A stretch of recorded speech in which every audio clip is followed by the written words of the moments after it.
M&T Bank presents Montgomery Community Media's Small Business Network. SBN is also sponsored by Montgomery County Economic Development Corporation and Leadership Montgomery. Hello and welcome to Montgomery Community Media's Small Business Network at Home edition. I am your host, Kelly Leonard. Thank you for tuning in with us today. Joining me online to discuss America's small business community is Julie Verratti. She's the Associate Administrator, Office of Field Operations at the U.S. Small Business Administration. Welcome, Julie. Thanks for having me, Kelly. It's good to be here. It is great to see you. And certainly I have a special appreciation and just want to wish you just congratulations for your new role. I know Montgomery County is proud of Julie. Thank you. I appreciate that, Kelly. Thank you very much. Yeah, so Julie, prior to accepting the White House appointment, you were the co-founder and chief brand officer of Maryland-based or Montgomery County-based Denizens Brewing Company. How has your experience as a small business owner uniquely prepared you to serve America's small business community in your current role? Well, I mean, I think what it does is it allows me to bring a sense of empathy to the role and understanding at a very human level what it's like to be a small business owner operator, to have a community and an economy rely on you, and the pressure that brings.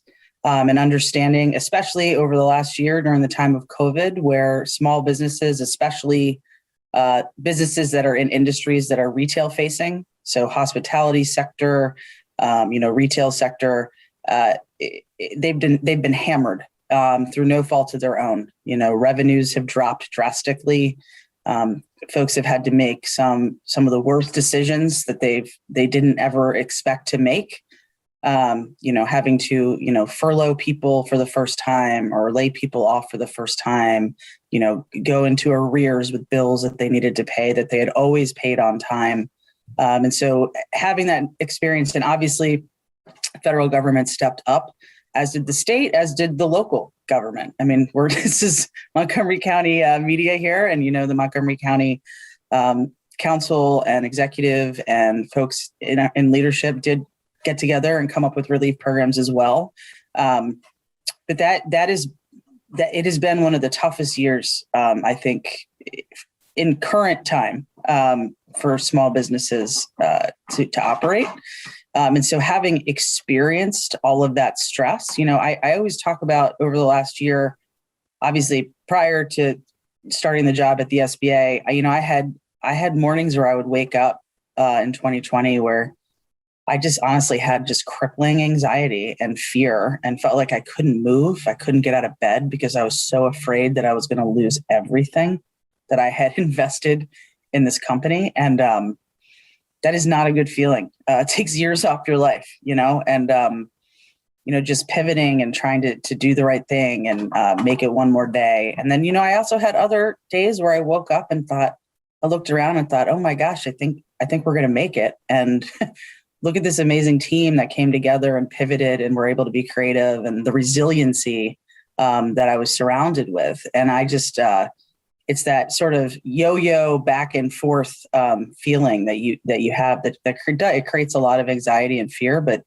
I say all that to say that when I come to work every day, and I started in this position on March 1st of 2021, and I am in it with my entire soul. As President Biden likes to say, I am in it with all, 2 feet, 2 arms. This is 100% my focus. I bring that empathy and that understanding that it is absolutely important and has to be the eagle eye focus that we meet entrepreneurs where they are, and we bring the relief that they need to the industries they are in. And it can't be a one size fits all relief package. It has to be, this is your type of industry, and this is the specific help that you guys need. And really just putting the customer first. And that has been my number one focus. And I think because I've had that experience in a prior life, I think it's allowed me to be better at this job than if I hadn't had that experience. Thank you for that. And it's interesting. I appreciate the fact that you said putting the customer first, right? Because oftentimes when we think of business, or we think of government, and we think of the constituents, the residents, the small business owners, you don't often hear government referring to the small business community or its residents as its customer.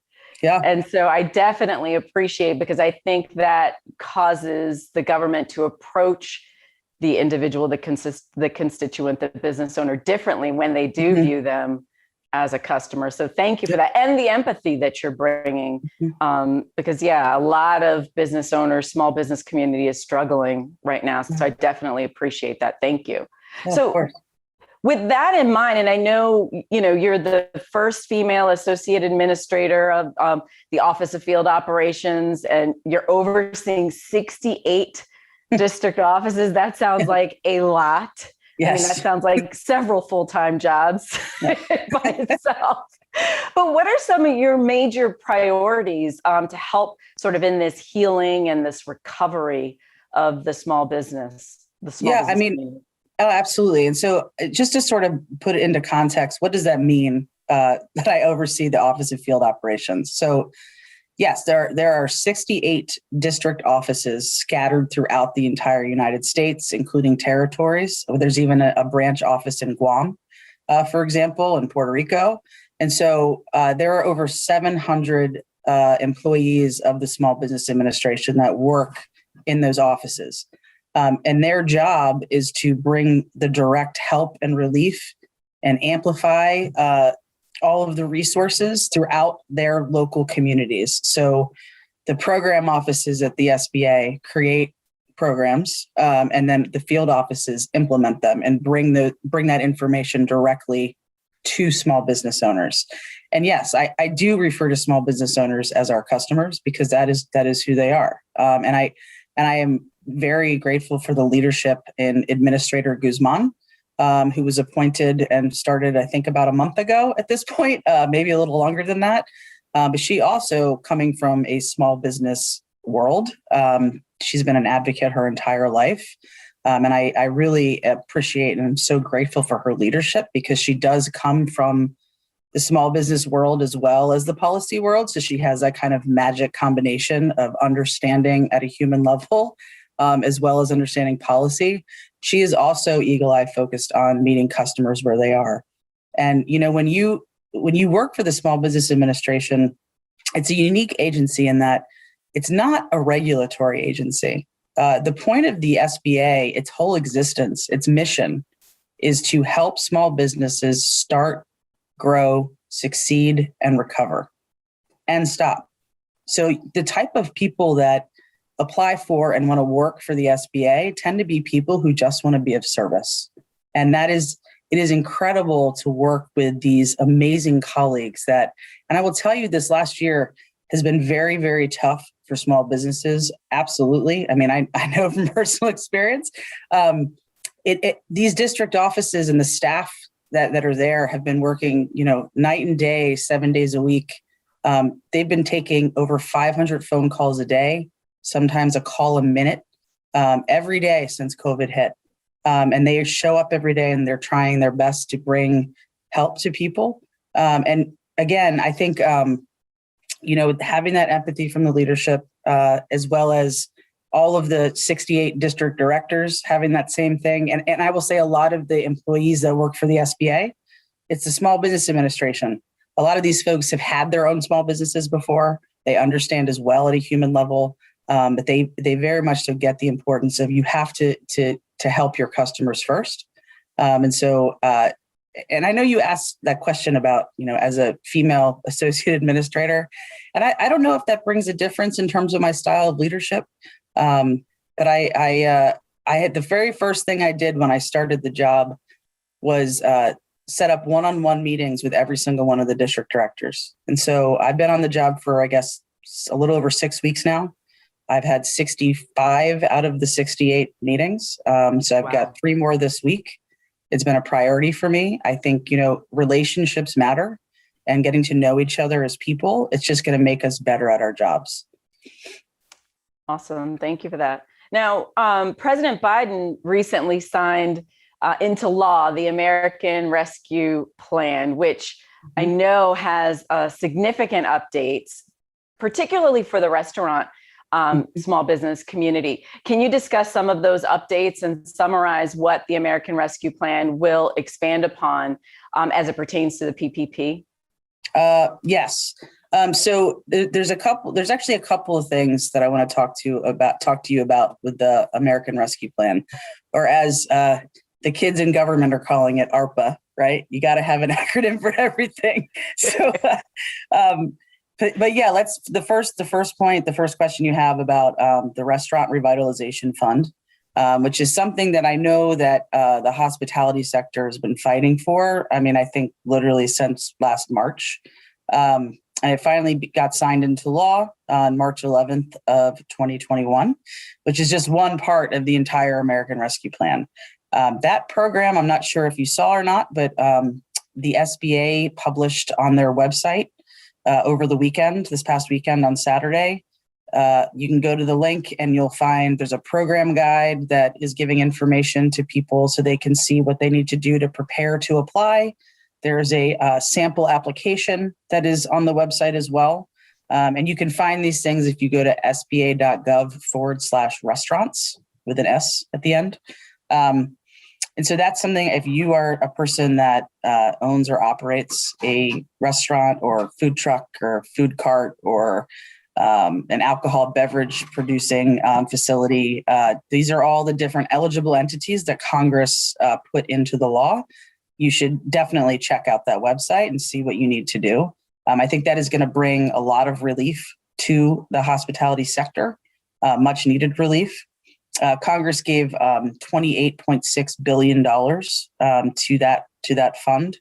And one of the other things that Congress did that I think is pretty unique to legislation, from my opinion, I haven't seen stuff like this before, but the first 21 days of the program, Congress put in the statute, and the policy office that created this program at the SBA has decided to do this by the letter of the law here, not just the spirit.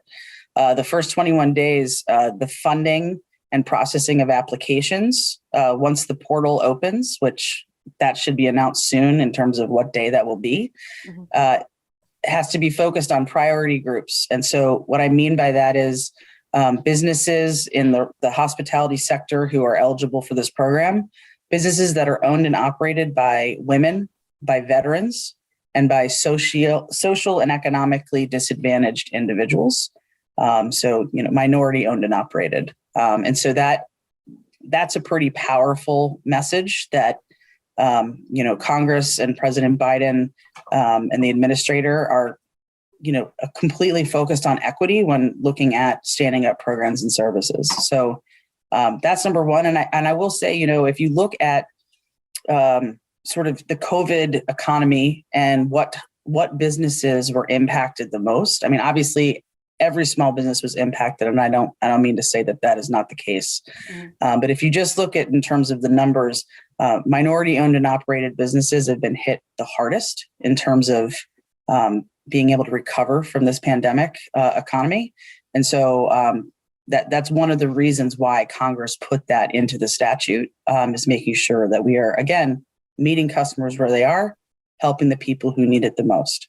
And so that's, I guess, about the Restaurant Act. The other thing that I wanted to talk about in terms of healing the country, and I think I may have skipped over a response to that. I know that was your last question. Sorry. But the Community Navigators program that was created in this act as well, I think is really, really powerful. It is allowing the SBA to do a competitive grant that is $100 million that can be given out to organizations across the country. So think of organizations, the nonprofits, actually state and local governments can apply for this as well.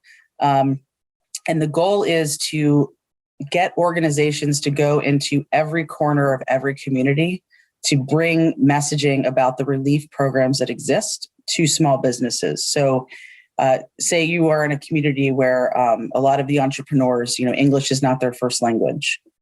Do they belong to their local chamber of commerce? Maybe they do, maybe they don't. But we want to be able to, even if you don't belong to your chamber, you are still able to get access to that information. And so it's sort of akin to the modeling of when the Affordable Care Act was created. There was the Community Navigator program for communicating about, how do you get onto a healthcare plan? Here's how it all works.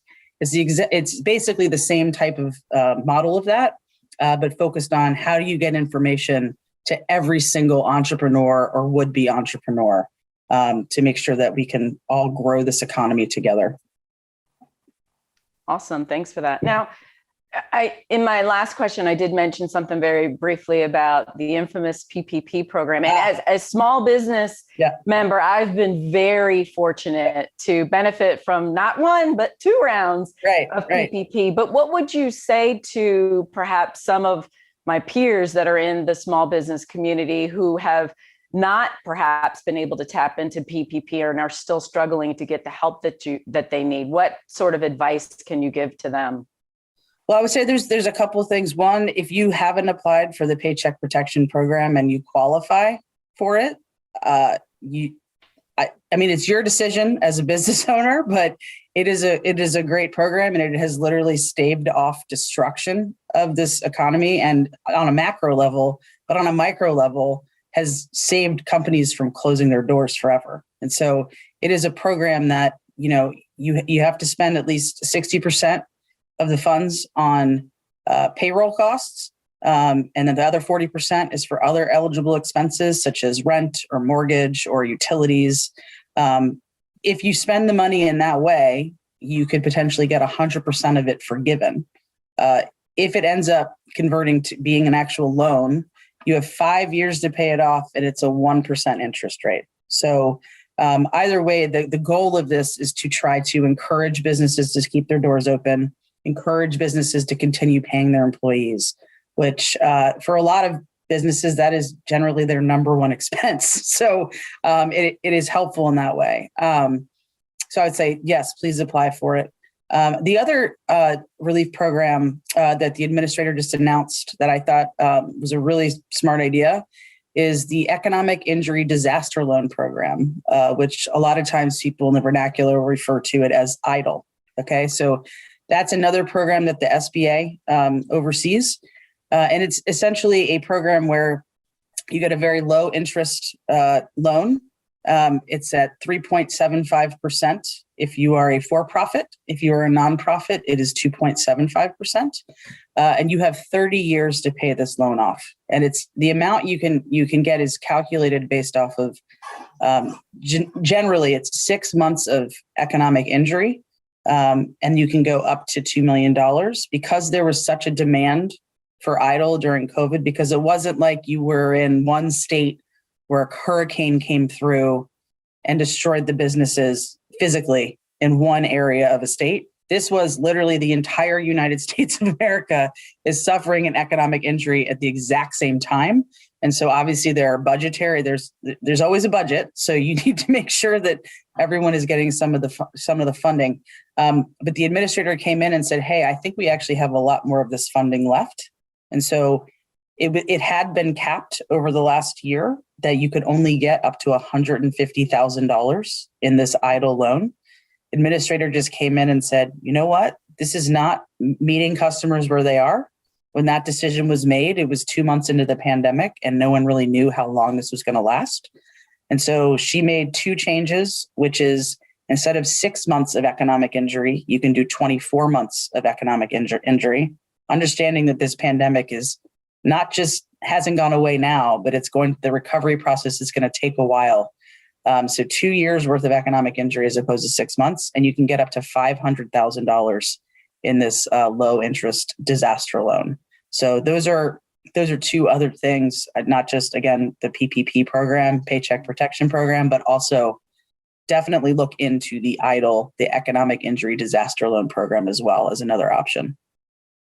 And Julie, and the thing that strikes me is the fact that so many businesses haven't taken advantage of a lot of these programs. Why do you think that's the case? And I think, and I guess what this pandemic has taught, I think so many of us, is the value in having strong relationships. I think you mentioned that actually when we kicked off, like the fact that relationships are so important. So even things like, having a good accountant, having a good banker, because aren't so many of these programs, they're administered through local banks, correct? It's not as though I go direct to the SBA. Can you share with us more just about how the programs are administered? Yeah, absolutely. It's actually, that's a very good point, Kelly. So I'm glad that you brought that up.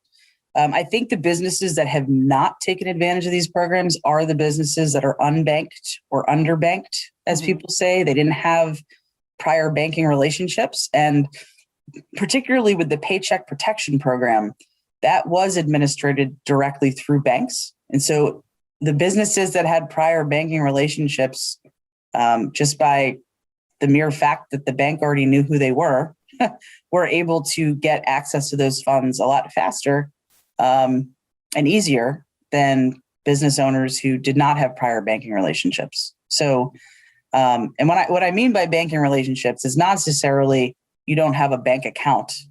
Most businesses have a bank account where you have to get, most businesses are not 100% cash, right? So what I mean by a banking relationship where you've taken out a loan before, or you have a line of credit. So those types of businesses, that's what I mean by having a banking relationship. The good thing is that the EIDL program that I was just referring to, that is actually directly through the SBA. That is not, you don't go through a bank. That is, you go to the SBA, you apply at the SBA, and then the SBA gives you the money directly. And then you pay the SBA back because it's a loan. So that program is through the SBA. The restaurant revitalization fund that I was referring to, that is also going to be directly through the SBA. And that is a fund that's a direct payment fund that is not a loan. So if you qualify and you're eligible and you can show objectively that you had a revenue loss, there's a whole calculation and formula. I don't need to get into it now. Again, SBA.gov/restaurants. I also don't want to get into it because I'll probably mess it up off the top of my head. But if you objectively qualify for it, then you get it directly through the SBA. And so that's it is a tough thing with the unbanked and the underbanked thing. And I know that the Small Business Administration is always trying to look at ways to get more information to people, make connections with their banking community. And there's a whole office of entrepreneurial development at the SBA, and their whole job is to get technical resources and training to business owners, and again, would-be business owners. And they do that by partnering with small business development centers, women's business centers, SCORE mentor programs, as well as for veterans specifically, we have an Office of Veterans Business Development, and they fund veterans business outreach centers. And so all of those technical resource partners a lot of times will give free advice, free mentorship, or if you want to take a class, a lot of times it is a de minimis low threshold fee. You're talking $20 to $50 for an entire course on, how to write a marketing plan, how to write a business plan. Okay, I'm looking at growing my company. How do I start a conversation with the bank, right? So those are all the resources that are out there. And I encourage everybody, if you are in business already, if you are thinking of starting a business, look at the resources that the SBA has to offer. And you can find them obviously at the website, sba.gov. You can call up your local district office. And if you go to sba.gov, and there should be a section where you can look for, put in my zip code, and it'll get you to give you the list of all the different places near you for resources. I recommend it because the programs we have are not just about startups and people who are just beginning, but also there's programs that we have that help, say you're 5 years old and you're at that sort of grow or go precipice as a business. We have programs for that. So something called Emerging Leaders, where you've been in business for a while and you want to take your business to the next level. It's an intensive course that you can learn how do you go from a small to a medium-sized business, right? Because that's in everyone's best interest, right? Government wants businesses to grow because it grows the economy, it increases the tax base, creates jobs. And then obviously as a business owner, if your business grows, that's, you are potentially make more money, right? So that's, it all sort of works hand in hand. And so that is, that's another program that we have to offer that I wanted to mention. Thanks for that. So I'm curious because, we think about growing relationship with your banker or with, other service providers, but I've never even thought about, I guess you could grow a relationship with folks in your district office too. Yep. Right. Yep. So and I'm assuming like the district office, the team inside of those district offices are encouraged to build relationship with the local business community. Okay. Absolutely. Yeah. It's in this area, in the Montgomery County area, it's the Washington area Metro District Office. So they service both DC as well as Montgomery County, Prince George's County, and then a few of the counties and jurisdictions in Northern Virginia. And then the rest of Maryland is serviced by the Maryland District Office. And then the rest of Virginia is serviced by the Virginia District Office.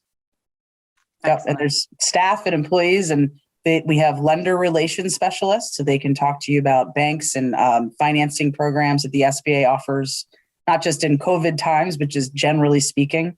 If you're interested in getting into government contracting, we have business opportunity specialists that work in the district offices, and they can talk you through all the different small business government contracting programs that the SBA has to offer.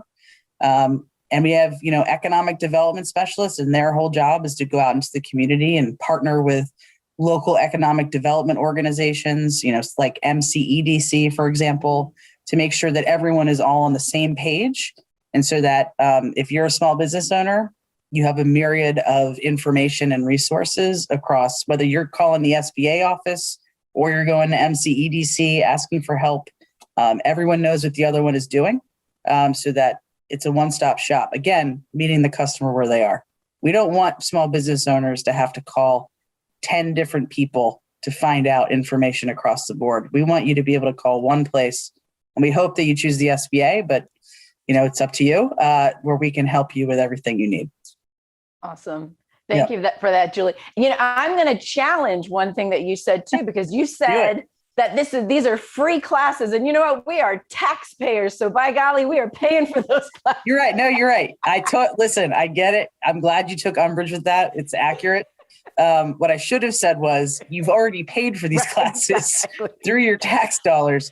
So take advantage, use them to your advantage. And thank you for clearing that up. You're totally right, Kelly. It's all good. It's our return on investment, right? Yep. Good stuff. Well, Julie, it has been just extraordinary. Thank you so much for taking time. I know this is an extremely heavy and busy time, particularly with you being new in this role. So I definitely appreciate the work that you and your team and everyone across the country inside of SBA is doing to ensure the recovery of the small business community. So thank you again for your time and your insights today. And thanks also to everyone who's viewing online. On behalf of the entire Small Business Network community, our partners and our sponsors, we thank you for your time today and wish you continued success.